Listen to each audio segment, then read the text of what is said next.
Hey everybody, it's Richard RMAutodiag here, and today we're going to have a look at some fuses.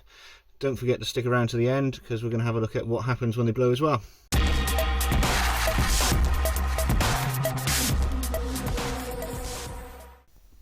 Okay, before we get started, I'd just like to give a quick shout out to any of my new subscribers. Thank you for subscribing, and anyone who isn't a subscriber, if you want to keep up with all the best videos for checking out your car, subscribe down below, click the bell for notifications.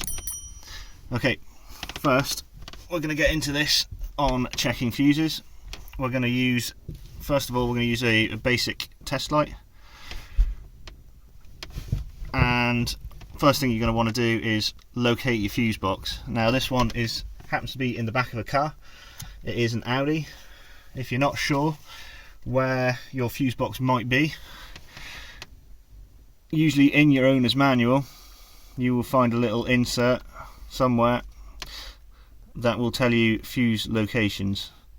So it's always best to have a look in the manual first to see if you can find out where your fuses are. Now this car has got an issue with the cigarette lighter in the front, or the 12 volt port where you might put your charger in. It's not working, so we had a look in the book and it's back here. So the first thing you're going to want to do is you're going to want to clip your test light to earth. Now there is an earth point just here, so we can just clip straight onto that. Give it a wriggle, make sure it's on there properly. But anywhere else on the car, as long as it goes to the body, something metal, you should be fine. So then we get a test light, and what we're going to do is, if you look on top of a fuse, you can see just here and here there's two little metal parts. We're just going to touch on them, see if our test light lights on both sides. So touch on this one and you can see it's lit up, and touch the other side, it is also lit up. That is a good fuse. Now there's 4 sockets in this car, and they are these first 4 here, so we can go through them, and it lights and lights, lights and lights. We've got nothing on this one, and we've got a light up on this one. So I'm going to say that this is the bad fuse, because it will only light up on one side, so the voltage and current isn't making it through. So if we just pop out this fuse, I think we'll find it's blown, which it is. You can see in the middle here, this is where the fuse is supposed to be linked up, and it's blown. I'll show you a good one. It's a bit difficult to see, but you can see it's all in line here, and good. So other ways of testing is we could use a multimeter, and we can do it very similar.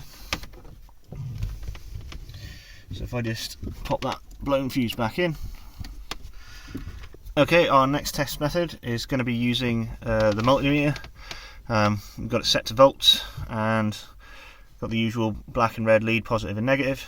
We're going to take the black lead and we're going to put it to the same earth point as we had the test light on, and we're just going to go either side of a fuse. So we'll have a look at a good one first. So if we just touch on the metal bit on the top, you can see we've got about 12 volts there, and the other side has the same. So we're going to go back to this last one here, and we're going to do the same check. So we've got 12 one side, and we got nothing the other. So that's a good little check as well. Okay, another method is we've got our multimeter set up onto ohms, which is this setting here with the little Omega symbol. And if you notice at the moment it says OL, which is open circuit. If we touch these together, as you can see, we've changed to 0 ohms, just to check our leads. And if we touch each of the terminals on the fuse, on a good fuse, there we go, 0, so we know that that is intact. And if we get our bad fuse and we do the same, we check across both the terminals, should stay OL, which it is there because it's open circuit. and the fuse is blown. Okay, so what we're going to do now is let's throw a new fuse in and see what happens. Let's go get a new fuse. Okay, so we've got a new fuse, and we're going to put it in the holder, and then we're going to turn the ignition on and see what happens to it.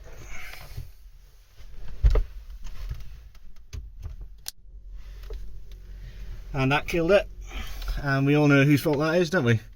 Carol Baskin. No, not really.